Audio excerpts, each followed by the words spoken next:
Salut, c'est Arthur pour Sophisticated Soul Club et aujourd'hui je vais te parler des 5 pantalons que tu dois avoir pour être au chaud cet hiver. Si cette vidéo t'intéresse, n'hésite pas à la liker, la partager et dis-moi en commentaire quel genre de pantalon tu portes en hiver.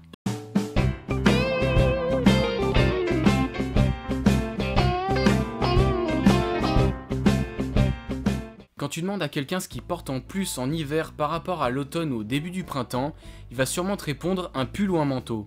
Et si tu lui demandes ce qu'il porte en pantalon, la réponse sera presque toujours la même, un jean. Comme tout le reste de l'année d'ailleurs. Et si je te disais que tu pouvais avoir des pantalons qui non seulement tombent bien, mais qui en plus vont te tenir au chaud tout en étant plus confortables que du denim, qu'est-ce que tu me dirais? Ah oui, oui, oui, oui, oui, oui, oui.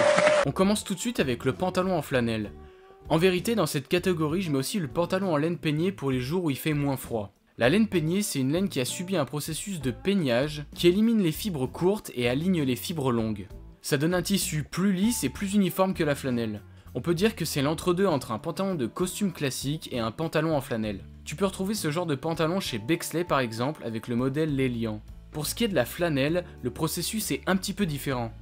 La laine est cardée et les fibres courtes sont conservées, ce qui lui donne plus de texture. Enfin, la laine cardée sera brossée pour donner cet aspect duveteux caractéristique. La flanelle est donc plus chaude et plus texturée que la laine peignée, ce qui en fait un tissu moins formel. Après, j'ai jamais vu un boss te faire une réflexion parce que tu portes un pantalon en flanelle, donc te prends pas la tête avec ça.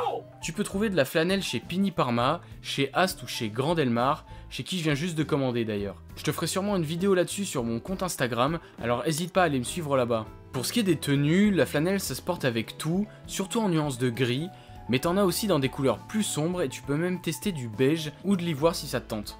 Le deuxième type de pantalon que je te conseille pour l'hiver, c'est le fameux pantalon en velours côtelé. Il est boudé par la plupart des gens et adoré par les connaisseurs, c'est un pantalon chaud avec un bon tombé et dans des couleurs sombres tu pourras même voir quelques reflets.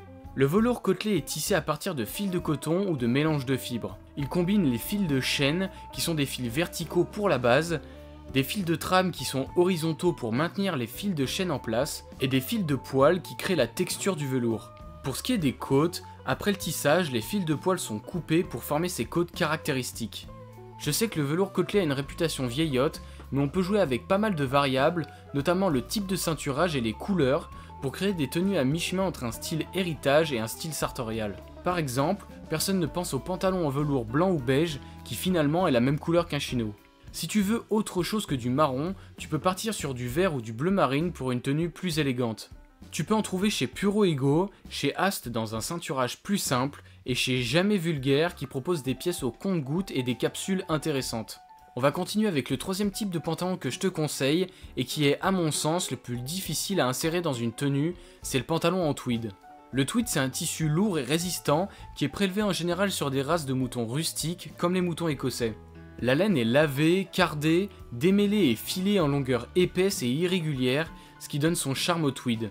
Une fois tissé, le tweed est souvent foulé, c'est-à-dire compressé avec de l'eau et du savon pour resserrer les fibres et rendre le tissu plus résistant au vent et à l'humidité.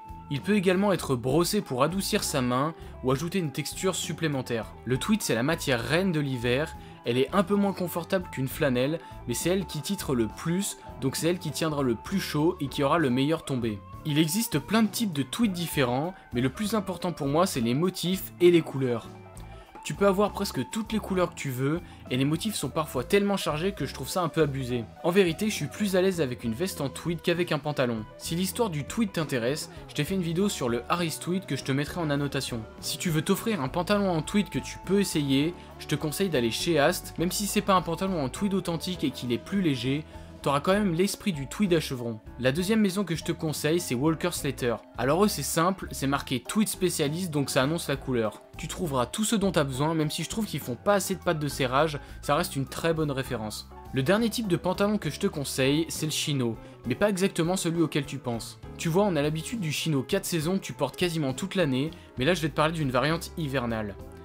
J'avais découvert ce genre de pièce chez Ast avec leur chino double pli qui est assez épais et que je te conseille d'ailleurs si tu veux pas te louper ou si tu veux pas dépenser trop. J'ai continué de me renseigner, j'ai découvert le whipcord et la gabardine. C'est globalement un épais tissu de coton ou de laine tissé en sergé qui donne des diagonales très rapprochées. Juste pour dire, les chinos classiques sont entre 200 et 260 grammes du mètre, mais avec le whipcord que j'ai trouvé chez Cordings, on est à 430 grammes, ce qui est énorme. C'est énorme au sens le plus efficace du terme, le plus rabelaisien. C'est pas énorme dans le côté lourd. C'est énorme au niveau de la réalité. Après, je pense que tu connais le chino, c'est un classique comme le jean. Tu peux le porter avec tout et dans quasiment tous les registres. Et d'ailleurs, c'est le modèle le plus polyvalent de la sélection. C'est la fin de la vidéo. Si le style masculin t'intéresse, je te conseille d'aller voir mes autres vidéos sur les pièces de chez Ralph Lauren ou de chez Barbour pour compléter tes idées de tenue. C'était Arthur pour Sophisticated Soul Club en te souhaitant une bonne semaine.